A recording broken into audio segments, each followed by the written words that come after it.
Yo, happy Sunday, YouTube, and today we got something a little bit different. This is the first time I'm going to go over the cards we're getting this week in the Spotlight Caches.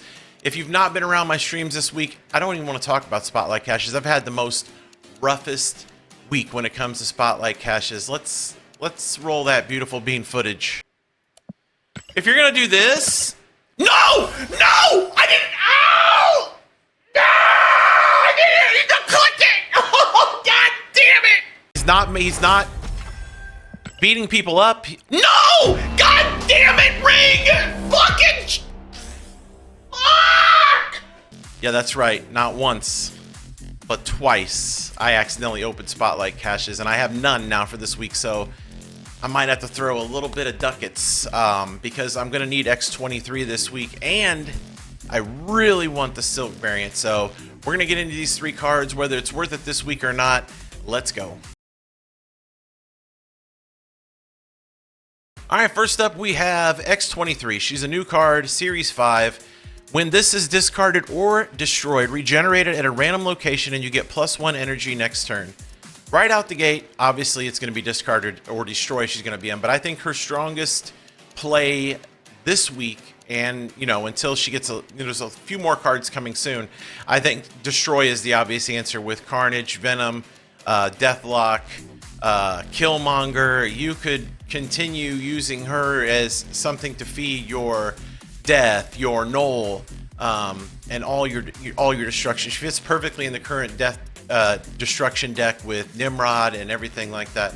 Shuri Nimrod just gets stronger because faster energy. It's actually a really good card. And if you're asking, Buck, is this the week that I use some of my caches and go in to get one of the new cards? Yeah, 100%. This is the week.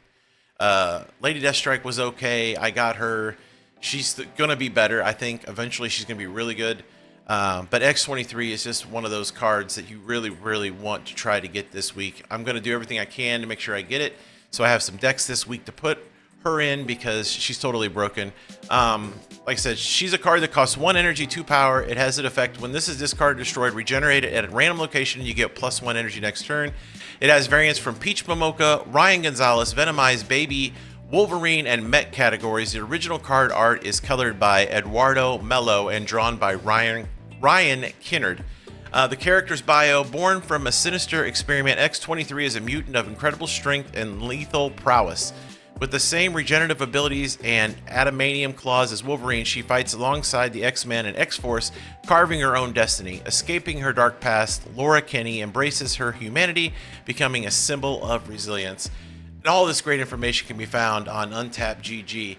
If you don't know, I am now an official affiliate of Untapped GG, and every time you download their PC companion app or the Android companion app, it helps my community, my stream out greatly. So you'll find the links for both below in the description.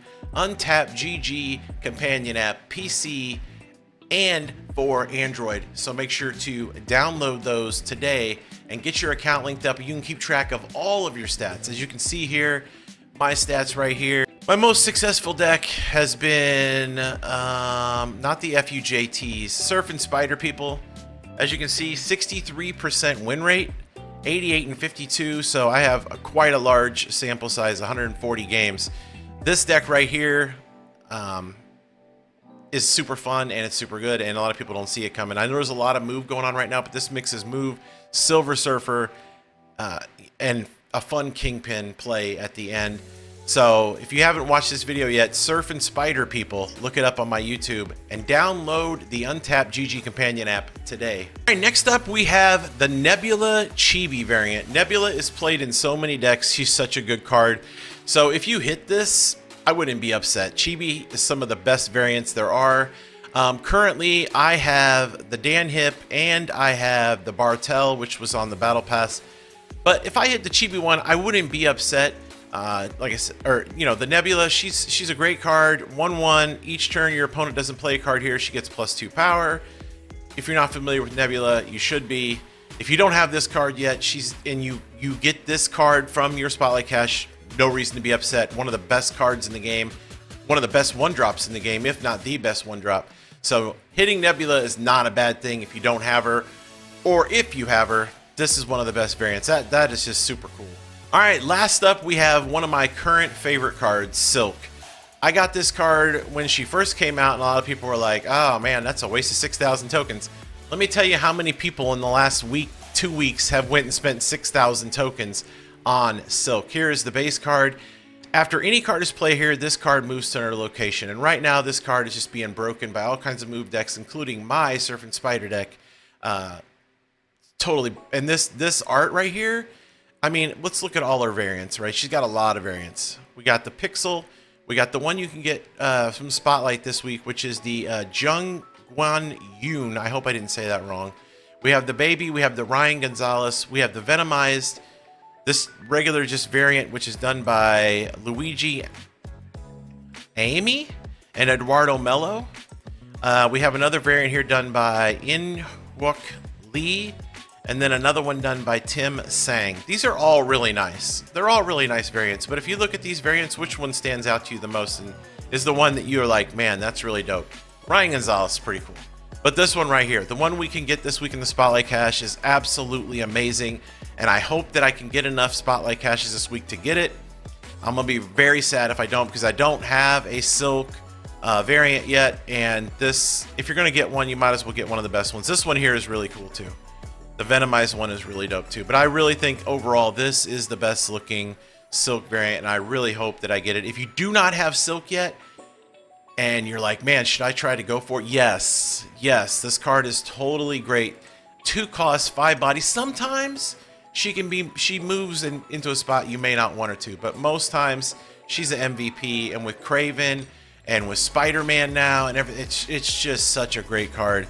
So in my opinion, this is the best week we've had so far. You have Silk, totally playable meta card right now. Nebula, totally playable meta card right now. X-23 will be a totally playable meta card for Destroy, for discard. One of the best cards we've gotten new from the Spotlight Caches. So this is an A tier week. This is a week you want to be like throwing out your Spotlight Caches if you got them. Don't be a big old buck. Don't accidentally click on them. And I'm going to bring it up in the creator Discord, as I am a member of the Marvel Snap creator program now, that this Spotlight stuff needs to have a, are you sure you want to open this before you get to open it? It's just simply click it and it opens. You can't even buy a variant in the variant market without holding the button down. So 1,000,000%, I think there needs to be a check on this so dummies like me don't accidentally click it. So yeah. If you're looking for an answer to this week, should I open the Spotlight Caches? I mean, yes, 100%. If you enjoyed this video, please leave a thumbs up. I appreciate it very, very much. This is a great week if you're into Marvel Snap. If you have any comments or thoughts on this week's cards, please leave them in the comment section below. I'd love to hear from you. If you need more big old butt content, I stream every day but Sunday on Twitch at twitch.tv/bigoldbuck.